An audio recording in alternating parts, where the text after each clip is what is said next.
Welcome to the Real American Sport Podcast. I'm your host, Harvey. And I'm Josiah. And we're going to talk about some Lions football today. Absolutely. We're going to start off with our last episode. We had kind of talked about Cam Sutton. Obviously when we did the episode, he was not released from the Lions. He has been released from the Lions now. I don't think he's turned himself in yet. No, what's funny is we did that last episode, and later that afternoon, you sent me a screenshot of the Lions have released Cam Sutton. So it was like 2 hours later. I figured we'd talk about it today. Yeah, I think I actually read something from Rod Wood, the president of operations over there. I guess the team tried to urge him while he was there to go turn himself in, and then since then he's been MIA. So yeah, I think he was at the Lions facility when the news broke of his arrest warrant. Yeah, and he just left, and they haven't talked to him since. So it kind of makes you look a little guilty. Obviously, we're not gonna go into it that much. Yeah. But his contract's pretty much going to be voided. The signing bonus won't be. Those are always kind of guaranteed no matter what. But the base salary of $10 million a year, that's going to be voided. So it's going to create, more room for the Lions to kind of pick up somebody in free agency, whether it's like someone like Stephon Gilmore or another guy. But I think it definitely hurts the Lions because they need to add to that corner room now. Because we were talking about how we felt that it was strong. Right. I feel like now that's become easily the number one issue going into the draft and the rest of free agency. Right. But I'll let you talk about this. We saw Jamison Williams been practicing with Teddy Bridgewater all offseason. Yeah. I think JMO, like we said last time, at least my opinion is that this year is going to be a big step off point for JMO. I think you saw a little bit last year, and I think he's going to solidify himself as wideout too. And I think sky's the limit for him. You can see that he's working. He knows what it's like to be. He knows what it takes to be that player, and I think he wants to be that player. And I think it'll be an exciting year to see him and Amon-Ra together again. Right. And this is really like his second season because that first season, I think he only had like one catch for like 20 yards or something. So this is really like his second season, though, in the NFL. Last year was kind of his rookie season where he had about 340 yards. Good pivot steps to start off of. But I thought that when I saw that he was working with Bridgewater, Bridgewater's just a veteran guy who's been in the NFL for a long time. He knows that Lions offense obviously was there last year, retired to become a head coach for a high school team, I think, which is cool. But it shows a lot of maturity for him, where that's something I think that Lions fans were worried about, where it's like this guy, he, coming from Alabama, they kind of have it where they're the dominant team. They always win. They always have the best players, so he just kind of came in thinking like, man, I stomped those guys in college. I can do that in the NFL, and I think he learned very quickly. That's not the case. So it does show a good amount of maturity, from him. So I expect him to really take that next step up, especially because someone like Teddy Bridgewater, who has played with solid receivers in the past, to help give him a little bit of guidance. Yeah, and to say some Lions fans are pretty rough on JMO. They're real quick to talk bad on him just because of all the controversy, and I think JMO's going to shut a lot of them up this year, and we'll see how it runs. And it hurts where he was selected. If he's a fifth-round pick, it doesn't make a difference. He was a second-round pick, right. I'm pretty sure. So like first-round pick, obviously you get the most minor mistakes get overemphasized, where a second-round pick you get away with a little of it. But he did look good last year. He had his moments. I thought he played well in the playoffs, especially too, even though we did get hurt there. Yeah. But he does look good. I'm excited for him coming into the second year. He is a great wide receiver number 2, and if they were somehow to pick up a good receiver and through a trade or something like, if they traded for a T. Higgins, let's just say for an example, he would be probably the best wide receiver 3 in the league or top 5 one at that point. Yeah. But he he's going to take those steps. He's definitely someone I look at for fantasy football, just kind of as even just a sleeper guy, just because he should have those big plays, like what we talked about last week. You got to get rid of that 20 yards or 120. You got to start getting those average games where he has good yardage. And I think we'll start to see that as it goes on, because Teddy Bridgewater is by no reason to be a cannon. He's teaching him how to run those in and out routes, those small, quicker ones where he can kind of take it to the house with his speed. But a lot of Lions executives and the coaching staff, they're saying that how they felt about free agency is their offensive line took the biggest step. Do you feel like you have anything to say to disagree with that, or to agree with that to an emphasizing point? I just have an agree. I don't have oh yeah, we did. I think losing Jonah is tough, but I think you get Zeitler and you're back at either baseline, or you're a little bit better than your baseline than you were last year. At least that's my opinion. Yeah. Do you think that the Lions have the best offensive line in the league right now? With Kelsey going to retire, absolutely, 100%. No, you guys, you have such just a good line. Decker, obviously, right now is probably almost the weak spot on the line, mostly just because of his age and stuff. Well, how would you feel if the Lions did I don't think they will, but what if they took someone like a tackle in the draft in the first round and say, this is the guy that's going after Decker next year? Would you hate it, or would you say, he was the best player in the draft available, take that guy? Wouldn't hate it, because you have to build for the future, and if you want your offensive line to be as stout for years to go, you got to keep getting guys that are dogs. Yeah. You got to get guys like Panay. You got to get guys like Frank. You can't just be like, oh, next year we're going to be rough, that spot's going to be a tough spot to fill. I think you get, even if it's not someone that's amazing in college, you give them time to warm up, and right. I think that's what they see in Sorgesol. I think he's solid player. But there are a couple rumors that I've been hearing about and reading about. So the number one, which I would love this trade personally, I want to get your thoughts on it. They're talking about trading for Marshawn Lattimore. Now, Marshawn Lattimore is 27. Obviously, it was a defensive rookie of the year. Great corner. Has had a little bit of injury issues for the past 2 years, but has an atrocious contract because the Saints, all they have done is just shove the cap further and further and further, and so he has so much dead money. You can trade him for right now an estimated 4th or a 5th round pick, most likely a 4th. Would you trade a 4th round pick for like a Marshawn Lattimore, who, when healthy, is one of the best corners in the league, but you have to take on that contract? Or are you like, nah, What's the contract amount? It's pretty bad. Here, let me look it up. Because I think with how the Lions are built right now is obviously they're building in the draft, and you can tell they got a lot of their big pieces out of the draft. And I don't know if you mortgage the whole team for however long his contract is, and he's 27. Not to say that that's an old age for a cornerback, but you're talking building something for years to come. I don't know if you take on that big contract, especially when you're going to have guys like St. Brown and Panay and Goff that you're going to have to extend if you want to keep them.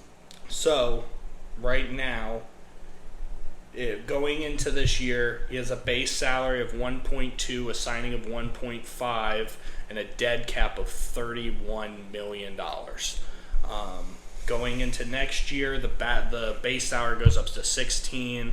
The signing bonus is pretty much gone, but we're talking a dead cap of 20 and 10. So it's a pretty large contract for a dude that could do a lot for you. Would you rather go and trade for someone like him, or go for someone like, let's just use Stephon Gilmore, where you're talking a 1-year deal, but he may just fall off a cliff? If I'm the Lions and I'm going off of their track record, I think they already made their big splash with Desmond Ridder, right? No, not Desmond Ridder. He's that. DJ Reader and Carl Davis. Desmond trade. Ridder, that would be horrible. Desmond Ridder would be a rough trade. I'd be crying, actually. I think they already made their big splash. But if I'm them, I'm taking the year deal with Gilmore. I mean, his brother's already on the team. Do you think that's going to cause some type of tension, like you're saying to his brother, like, we don't believe in you, so we're going to bring in your older brother, who, hands down, is the better player. Maybe not at this age, but when you look at who Stephon Gilmore's been since 2012 when he got drafted, an unbelievable player. I mean, defensive player of the year type of stuff.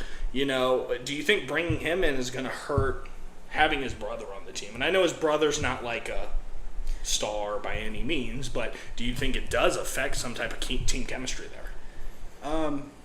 I think it only enhances it because there's a comfortability with brothers, and there's also a competition. Obviously, I mean, across the league, there's brothers all over the league, and there's a competition. You could tell they want to be they want to be competitive, especially if they're in the same position.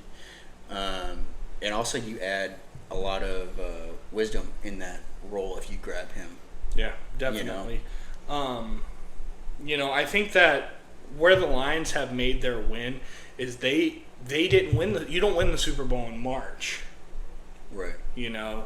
Brad Holmes and them, they've made great decisions, and you have these teams like, let's just use the Packers, who are like, we won free agency, and it's like free agency doesn't mean anything. I've seen contracts where players have never panned out. Right. You got the Albert Haynesworths and the Kenny Galladays of the world where it's like it's a win, but it was never a win, And I think of the North, who's had that win is the Bears in free agency. So the hard part is trading Justin Fields for a 6. You're obviously going to go get Caleb Williams, who's immensely talented, but do we feel like they've made the right moves? I mean, you go for Keenan Allen, who I do like, but he is getting older, and all it takes is that one little bit, and he falls off. Where I think the Lions have had the best free agency, honestly. I think the Packers overpaid a couple players. You got videos like Josh Jacobs flipping over a dirt bike. Did you see that video? Yeah. That's what I like to see. When we sign new players, I want to see them riding dirt bikes. That's just irresponsible, Yeah. Where the Lions have seriously gotten these guys that fit their team mentality of we are dogs, we have something we want to win. And there's also something funny that I guess we've never really felt. We want ring chasers. Like a Stephon Gilmore's like, let's go win a ring. I want to go win a ring. Let's go to the Lions. Yeah. The Lions, I feel like, have had the best free agency because they've filled their holes without overpaying anybody. Yeah. We haven't even talked about that. They haven't extended anybody yet either. Right. And that's where you can kind of play with the cap a little bit. And I wonder if that's what they're doing. They're waiting to play with the cap. Right. But another player that I've heard is Stephon Diggs. I hate it. I would not like it in the least bit. Nothing against him. He is a very, very talented player. I love him. I mean, I'm a Maryland basketball fan, so I've kind of paid attention to Maryland football, and he was unbelievable at Maryland. And I saw him when I lived in Minnesota. I saw the Minnesota Miracle. I was watching TV, saw that thing, in Minnesota with Minnesota Vikings, and he was like a hero throwing the helmet and everything. It was like one of the coolest moments. He's just such a diva. Now, obviously not being a Lions fan, this is where you really get to throw in how you feel about it. I don't think you guys have ever had a real diva receiver. Do you think trading for a Stephon Diggs would work? I don't think I personally don't like it. I think just with the culture the Lions have right now, I don't know if he fits. And I could be wrong. And I would eat my words if that were the case. But I think easily if he goes to the Lions, he's wide receiver too. I think you just free up space for St. Brown, and I think St. Brown and Goff already have that A1 chemistry. And let's just say it wouldn't hurt, but I don't think that it would be like, oh man, this is like what we needed, you know? Yeah, no, I think he's very talented, just a diva. And I don't know, from watching a couple of the Bills games last year, there was times where he was a little inconsistent for my liking, where he would show out and then silent the rest of the game. Yeah. And you got games like that, but it seemed like every game that I was watching, notably, I was like, where is Diggs at? Like, why are they not getting him the ball? And it was like, my opinion.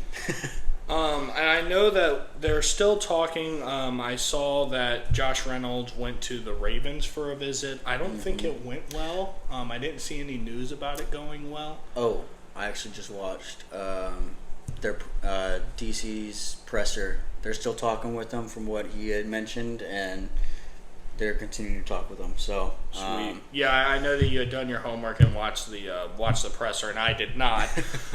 Is there anything that was said in that presser that is, what you saw as really important, or it shows something, that they might do in the draft or anything like that? I think they just kind of hammered home exactly what they've been is, and that's especially in the draft, is get the best player available. They mentioned when they first got there, I mean, there's a lot of holes to fill in that team, and if you look at their wide receiver room from that first year to now, it's like even the offense is like night and day. But then you have, even in that draft, they're still grabbing best player available, and that's what they've stuck to, and it's paid out pretty well for them the last 2 seasons, I would say. I mean, that first year was rough, but I think obviously it's a new regime, and good things take time. Right, exactly. I think that they should bring Reynolds back. It just depends on that deal, but it looked like that he had that visit with the Ravens. I don't think anything came out of it. I kind of want to see him come back. Yeah, and I think he adds another piece of, like, an older player that cannot just play the game, but can teach. Well, and obviously he's part of that group that's like, we didn't finish. We didn't get to finish what we started. And I think that's the mantra of the Lions this year is we didn't get what we wanted. Right. They weren't satisfactory. You got so many teams that are so satisfactory with, you looked at the Lions, the Giants, for an example. We made the playoffs last year. Not this past season, obviously, but the year before. Mm-hmm. And we're like, wow, this is great. We re-signed Daniel Jones because we're like, this is what he's going to be. And then this past season happens, and it's like, but you're satisfied in that moment of like, oh wow, we went to the playoffs. That's a win. Lions fans losing the NFC Championship, and they're like, we're going next year. We're winning this. We are going to win the Super Bowl. Yeah, and I think that's a cool thing that the Lions have, where they kind of, same as like the ring chasing thing. They just say to Josh Reynolds, hey, it's not over. We are not done. Let's do this together. It might take a little bit of a pay cut out of you to help us out. Mm-hmm. But, hey, we're going to finish this. We're going to go win that Super Bowl because he wasn't part of that Rams Super Bowl. Right. Let him win a Super Bowl with Goff, kind of where he started in a way, which is with Goff. But the Lions did introduce a new rule change, which I thought was kind of cool. Barely went through. One vote away from not going through. It allowed a third challenge if you're successful in one of the 2 first tries. I like it. I don't know. There's something nice about the number 3. Obviously, it's more for Dan Campbell. Yes, that red flag is his favorite thing ever, which I'm down with. I love when coaches go and say, "No, that you got that wrong," and challenge the call. But I think it's a good call. If you're winning one, why can't you win another one? Yeah, exactly. It started off as like, if you failed the first one, you don't get a second one. And now look at us. We might be getting 3 challenges in one game. And I think a lot of it is like there are a lot of mistakes that are made by the refs, and they got a hard job. I would not do that. Yeah, those dudes are running 20 miles an hour, and we're trying to figure it out, which we're going to talk about some of these rule changes here in a minute. But let's talk about something that's kind of exciting in a dumb way. The Lions are going to release new uniforms before the NFL draft. Now, the Lions have not released new uniforms in 6 years. Do you have a dream of what those Lions... If you were sitting there and you got to make the Lions uniforms, what is your dream look?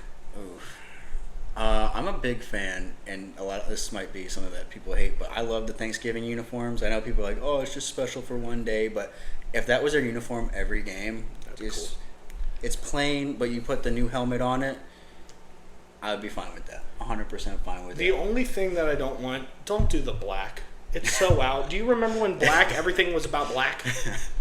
Yeah, I think if they even went with that, I think they'd have to be the alternate, the city jersey that they play with twice a year and they wear with the blue helmet. There's something cool. You got to keep that white lettering, though. Yeah. Like when you think about the gray uniforms that y'all have, the white stands out. It looks good. Yeah. You got to fit the blue in there. The blue is just such a nice blue. Yeah, I wish that they would do all blue with the blue helmet. That would be cool. That'd be one of the cool. But that would be like a color rush jersey. Yeah. It would be so clean though. I think it would. It would be super cool. Plus, I like they'll use the old logo and everything. Mm-hmm. I think that's something super cool. But let's talk about these rule changes because I hate them. I hate them with a passion. So let's talk about the kickoff rule. So have you watched the XFL? Mm-hmm. So you saw how the kickoffs work. Yeah. So pretty much, one team stands at the 40. Mm-hmm. And the other stands at the 30, and the kicker kicks it. The guy catches it, and he cannot be tackled inside of this 30-yard area. And he can bring it out, and when the guy catches it, both teams can kind of run in from 10 yards and hit each other. I think there's going to be more kick return touchdowns than ever. It's ironic that this rule change happened. Cordell Patterson gets signed today. I'm just saying, it is kind of an ironic thing. I don't think it's ironic at all. They're keeping onside kicks. They were talking about doing like a 4th and 20 type of thing for an onside kick, which I think is dumb. That is way easier to get than an onside kick. Especially if you have like a Tyreek or... I don't love it. I know it's about a safety thing. I used to do kickoffs in high school for, the 2 years I played. But, dude, I remember... It was before when I was in school. So same as you. Did you play football in high school? I did not know. So players used to be able to link arms and run at you. And nothing is more terrifying than two varsity linebackers when you're a freshman in high school linking arms screaming, "We're going to kill you." And running at you full speed. Is that why you only played 2 years? As a kicker. I was the kicker, dude. I was like, I'm good on that. But the kick, is pretty simple. I don't really hate that part of it as much. I do think that it's going to be weird to watch. Because, they're like, oh, yeah, they worked in the XFL. The XFL doesn't have the talent the NFL has. We're talking about the best kick returners in the league. Like, Devin Hester used to be able to go through everybody running at you. Full speed for 50 yards. The other one is the rule I hate. And it's because I understand what it is. And I understand the trying to fix this part, but it's the hip drop tackle rule. Now, here's how they wrote it. Bring your runner to the ground with both hands wrapped around the runner, or both arms, unweighs themselves by swiveling and dropping his hips and lower body, landing on and trapping the runner's legs at or below the knee. So we talk about the Tony Pollard injury. Mm-hmm. We talk about the Mark Andrews injury, and even one that happened was Geno Smith getting tackled by Isaiah Simmons on the sideline. It's a loss of 15 yards. It's a loss of 15 yards, automatic first down. What do you feel about that? I think it's going to be a big learning curve for the refs because how do you... Even for the players.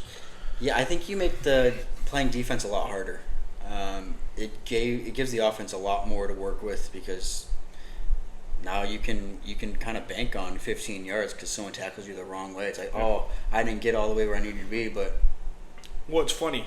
Bailed me out. I watched a video, and if you haven't seen it, go watch the Pat McAfee show where J.J. Watt talks about this.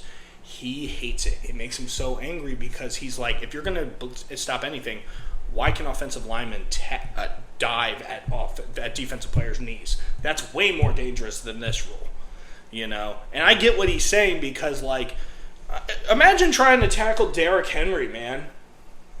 I'm good. Can you imagine, he gets behind you and you're not allowed to grab him and fall? You have to grab him and stop him? Yeah. That's almost impossible, I think that there's just, kind of mount him like Yoda on Luke and just ride the wave all the way there. Yeah, just, grab him. Go down. All I'm going to say is, I'm going to call it right now. It is March 26th. Y'all are going to be complaining when Patrick Mahomes gets a first down on one of these calls and they win the game, and it's not our fault. It's the NFL's fault. I hate this rule. I'm going to be on this for forever. I hate this rule. Just because it's too hard to explain. The fact that you're talking about he unweighs himself by swiveling and dropping his hips, that's what falling is. That's how tackling somebody is at one point, you know. And I get like the trying to stop him from landing on his legs, but you can't compare it almost to like a horse collar tackle where it's like intentionally grabbing someone and yanking down. We're talking about it just kind of ends up where the guy's legs are. And it almost, the way they wrote it, it almost seems like they're looking for something specific that it's going to be like, it has to be specific to call it. And it kind of bodes well for the players, if you ask me, because then there's some room for actually argument if that was actually a hip drop. Yeah, it'll be good. First or the third quarter, any of these calls in the fourth quarter, people are going to hate it.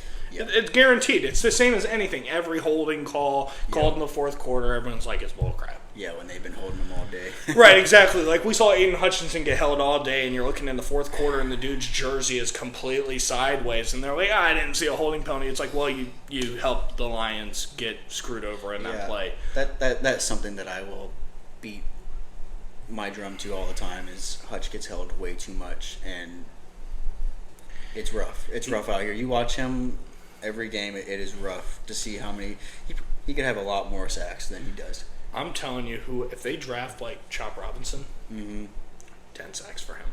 Whoever they take, that's solid. Yeah. I mean, obviously you can't just throw somebody out there. You have to throw like a solid player. But a guy that, let's just say like a guy that would have 5 sacks normally, he's going to have double-digit sacks because think about how much you have to stop the best player on the field. Yeah, and you have DJ Reader, so... like you're talking about Aleem McNeil, DJ Reader, Aiden Hutchinson, and not even naming another player that's coming on that line. Coming from a team that loves to blitz safeties. Yeah. We're talking about Brian Branch is about to be laying out some people. This is going to be awesome. I love Brian Branch. He plays hard every play. It's the Lions, man. It's the Lions. That's who they are. I'm excited to kind of keep seeing it as the draft goes on. But thanks for coming on, man. Yeah, man. I love to be here. I love talking Lions, and I can't wait to come on again. Yeah, we're kind of getting to that point, where there's not a lot to talk about because the draft. Oh, I have something to talk about. Did you hear who the new favorite is to go number 2? J.J. McCarthy. Supposedly, the Commanders love J.J. McCarthy, and he's going to go 2 overall. Is what every report is saying right now. I actually forgot about that because I read it this morning, and I was like, finally. Yeah, he's not going to the Vikings. It would be tough if he went to the Vikings because you kind of want to root for him because he's a Michigan boy, but it's like you got to... How do you feel about if y'all play the Chargers? Because you being a Michigan fan, right, you have to go play hardball, right? How do you feel in that situation? There's love, but... I hope we beat them 77-0. That's the odds. That's the op at that point. It's almost like Stafford. You got love for him, but he's the op. Yeah, like at the end of the game, you're like, wow, I'm really happy he played well. But during the game, you're like, tear his knees apart. It would just be tough to see JJ go to the Vikings and absolutely ball out and be like, dang, that sucks to have to watch him play for the Vikings. He can go to any AFC team. I don't care. Yeah, for real. But, hey, talking Lions, it's very fun. Anytime that we have big news or anything like that, you can be sure that we are going to talk about it. 100%. We want to be y'all's people to go to for anything Lions. If you do like this, like and subscribe. I appreciate it very much. I know Josiah appreciates it very much. And if you don't, that's okay too. We'll just cry a little bit. I might just cry on the inside. But I appreciate you guys very much. We will see you next week. Talking Lions.